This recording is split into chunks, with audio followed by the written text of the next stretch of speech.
छपेगी, चाहे जो भी हो अंजाम। नमस्कार, मैं हूं अंजलि और आप देख रहे हैं कलयुग की कलम समाचार पत्रिका। आइए नजर डालते हैं आज की प्रमुख खबर पर। जय जवान जय किसान। देशभक्तों के मन में सवाल है कि क्या गणतंत्र दिवस पर लाल बहादुर शास्त्री के मनसा वाचा कर्मणा की आवाज जय जवान जय किसान मूर्त रूपी लेगा? शायद हाँ, शायद नहीं। अगर साकार होता है तो क्या खूबसूरत अद्भुत नजारा होगा, जब एक और किसान का बेटा जवान टैंक चला रहा होगा, दूसरी ओर जवान का पिता किसान ट्रैक्टर चला रहा होगा देश के दिल्ली की सड़कों पर। इसकी तो कल्पना भी नहीं की थी। देश को आजाद कराने वाले बलिदानियों ने सपने में भी नहीं सोचा होगा कि मात्र 70 साल में ही एक बार फिर देश अपनों का ही गुलाम हो जाएगा और धरती पुत्रों की आजादी की दूसरी लड़ाई लड़ने के लिए सड़कों पर उतरकर सत्याग्रह करना पड़ेगा। आजादी के बलिदानियों ने इसकी कल्पना भी नहीं की होगी कि देश को एक बार फिर तानाशाही के दौर से गुजरना पड़ेगा। एक बार फिर शासक कॉरपोरेट्स के हाथों की कठपुतली बनकर ताता थैया करता नजर आएगा। आजाद भारत में 70 साल के भीतर ही गणतंत्र बेमानी हो जाएगी, संविधान अर्थहीन बनकर रह जाएगा, लोकतांत्रिक मूल्यों का स्तंभ विधायिका अपराधियों की शरण स्थली बन जाएगी, कार्यपालिका पर भ्रष्टाचारियों का कब्जा हो जाएगा और इन दोनों को चेक बैलेंस वॉचडॉग करने वाली न्यायपालिका को विधायिका के हाथों कठपुतली बनकर नाचना होगा। ऐसी कल्पना तो संविधान निर्माताओं ने कदापि नहीं की होगी। लोकतंत्र के मंदिर में तो बलात्कारियों से लेकर माफियाओं तक ने कब्जा कर रखा है। विधायिका इनकी रखेल बनी हुई है। कार्यपालिका विधायिका का चरण चुंबन करती हुई भ्रष्टाचार का गटर बनकर रह गई है। आम देशवासियों के मन में लाख बुराइयों के बाद भी न्यायपालिका और न्यायमूर्तियों पर भरोसा ठीक उसी तरह कायम है जैसे सरकारी अस्पताल और उनके डॉक्टरों पर कायम है। मगर देखने में आ रहा है कि पिछले कुछ सालों से न्यायपालिका और न्यायमूर्तिगण आम देशवासियों के बीच अपना विश्वास, अपनी गरिमा खोते चले जा रहे हैं।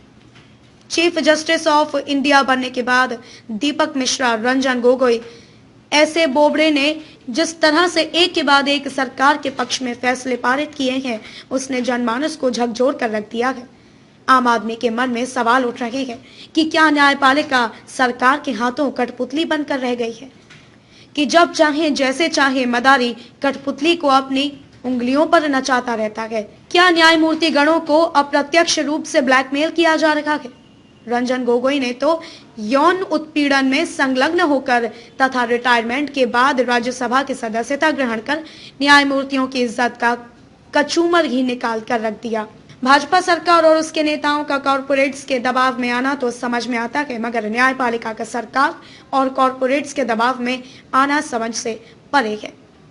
वैसे कुछ सालों से देखा जा रहा है कि न्यायमूर्तिगण और राजनीतिज्ञों के बीच जो रिश्ता बनता जा रहा है वह कहीं ना कहीं न्यायपालिका की गरिमा को कम करता चला जा रहा है। न्यायमूर्ति ऐसे बोबडे को चीफ जस्टिस ऑफ इंडिया बनाए जाने वाले वारंट की जिस तरह तामील कराई गई, उसने तो खुलेआम देशवासियों सहित न्यायपालिका जगत को यह संदेश दे दिया कि उनके और प्रधानमंत्री मोदी के बीच घनिष्ठता है।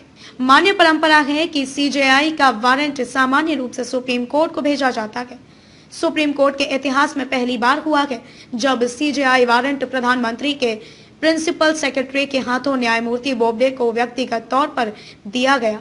इतना ही नहीं, इसका फोटो सेशन भी किया गया। हाल ही में सीजेआई ऐसे बोबडे की अध्यक्षता वाली बेंच ने किसानों द्वारा 3 कृषि कानूनों को रद्द किए जाने की मांग को लेकर पिछले अर्धशतक दिनों से किए जा रहे सत्याग्रह पर फैसला लिया है।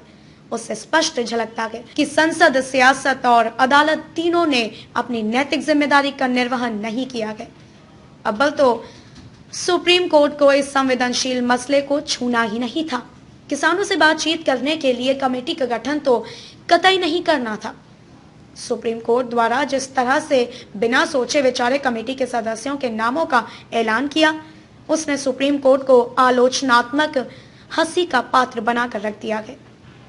साथ ही सत्याग्रह में सक्रिय भागीदारी निभा रहे बुजुर्गों और महिलाओं को आंदोलन से दूर रहने की जो टिप्पणी सुप्रीम कोर्ट ने की है, उस पर जिस तरह से महिलाओं की प्रतिक्रिया व्यक्त हुई है, उससे सुप्रीम कोर्ट का मान मर्दन ही हुआ है। सोशल मीडिया में सुप्रीम कोर्ट पर जिस तरह की टिप्पणियों की बौछार हुई है, उसने सुप्रीम कोर्ट की गरिमा तो कम की है, आम आदमी के मन में भी न्यायपालिका के प्रति आशंका कुशंका के बीज बो दिए हैं। हिरणों की सुरक्षा के लिए शेर की अध्यक्षता में चीता, बाघ, लोमड़ी की समिति, गधे को चरने की छूट, कुत्ते को चौकीदारी का काम, बिल्ली को दूध की रखवाली का जिम्मा, फैसला सरकार की साजिश का हिस्सा, फैसला वही जो सरकार चाहेगी, न्यायमूर्ति कठपुतली, सरकार मदारी, न्याय मुखौटा, सरकार के कान बंद, न्यायपालिका की आंख बंद, मीडिया का मुंह बंद। सुप्रीम कोर्ट वैसे ही नाराज जैसे जीजा साली से नाराज। स्टे के बहाने आंदोलन समाप्त करवाकर पिछले दरवाजे से बिल थोपने में सरकार की सहायता, बैंक बचाने के लिए नीरव मोदी, ललित मोदी, मेहुल चौकसी, विजय माल्या की समिति, महिलाओं की भलाई के लिए आशा राम, कुलदीप सेंगर, स्वामी चिन्मयानंद, राम रहीम, नारायण स्वामी की समिति, बेस्ट पीएम चुनने संबत यात्रा, कंगना रनौत, अर्नब गोस्वामी, रजत शर्मा की समिति। कटनी से लेखक अश्वनी बढ़ गया, अधिवक्ता स्वतंत्र पत्रकार की खास रिपोर्ट। खबरों में अब तक के लिए बस इतना ही। मिलते हैं फिर किसी खास खबर के साथ, तब तक के लिए नमस्कार।